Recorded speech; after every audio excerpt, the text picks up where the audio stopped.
Now back to the Wisconsin Vegetable Gardener Radio Show, which is presented to you by Power Planter Earth Augers, the official digging tool. To find the right size for your digging project, visit powerplanter.com. Now here are your hosts, Joey and Holly Baird.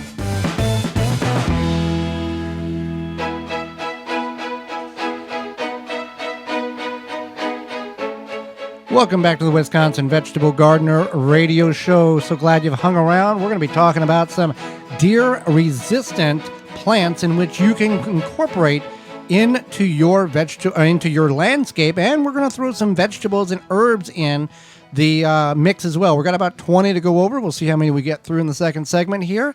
And now the thing with deer-resistant plants, here's a disclaimer. If deers are hungry enough, they're going to eat and nibble on anything that they can get a hold of.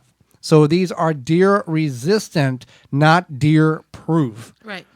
Also, deer, they each eat different things. So what might work for your area may not work for our area, or vice versa. And deer have become a big problem for gardeners because they forage throughout the garden, and based on your location of the garden, it might be next to a woods, a reserve of some sort, and they funnel next to your garden. They see all the garden candy, and they decide to investigate and eat. Now, you can put a barrier up. That's the first and best defense in which you can deter the deers from getting on your property.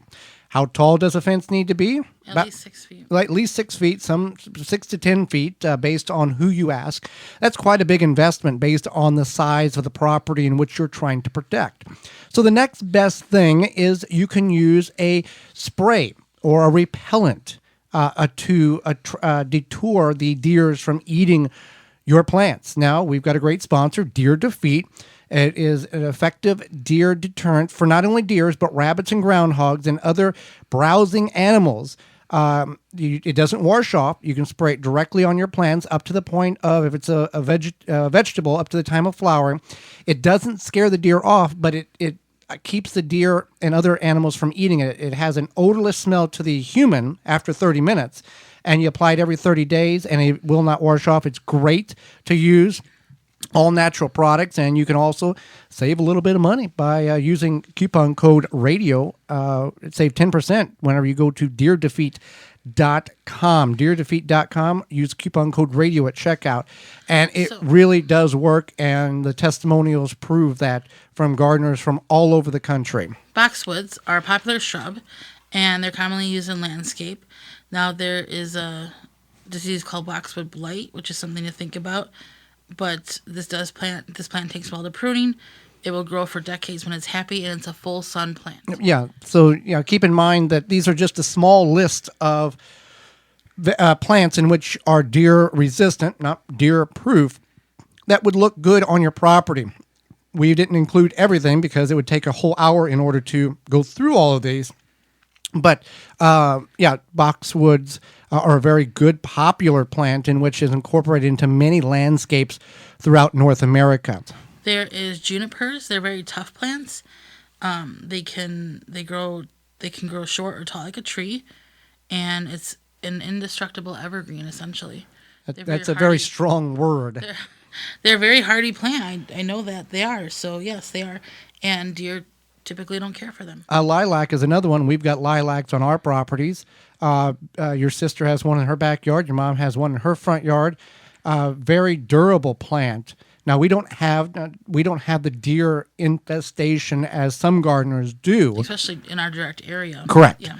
But the lilac is a beautiful tree, shrub, bush, whatever you want to call on that. Has a wonderful fragrance in the early portions of spring. And if not taken care of, it can get out of hand and quite large, as your sister has, we've seen in your sister's backyard. Mm-hmm. For sure. So that is the lilac. The inkberry is an evergreen shrub. It's small, has little blackberries. Hence the name. Not blackberries that you eat, but little blackberries that are blackberries. It's a substitute for boxwoods, and it's happy in the shade or with partial sun. So if you're looking at the boxwoods and was concerned about the blight, the inkberry is a good substitute for that to have on your property. Now, with any of these plants, you need to figure out what growing zone you're in and then a purchase accordingly for plants that are that will stand and be able to handle the cold in that particular area that you're in. If you're in growing zone 5, make sure you get a plant that can handle, that's suited for growing zone 4 or even 3, because just because you're in zone 5 and X amount of temperature is the lowest, you do see those times where the temperature gets much lower. And if you have that cushion of a plant that is actually designed for 2 growing zones lower than where you're at, really can save a lot of time and effort and keep the landscape looking well, and you don't have to replace them every so many years whenever the detrimental cold hits them. So there's elderberries. There's varieties such as black lace and black beauty. Most people are familiar with. The elderberry plants are becoming more familiar because it's good for your immune health. And they are tough little shrubs. They like sun, but can also grow in partial shade.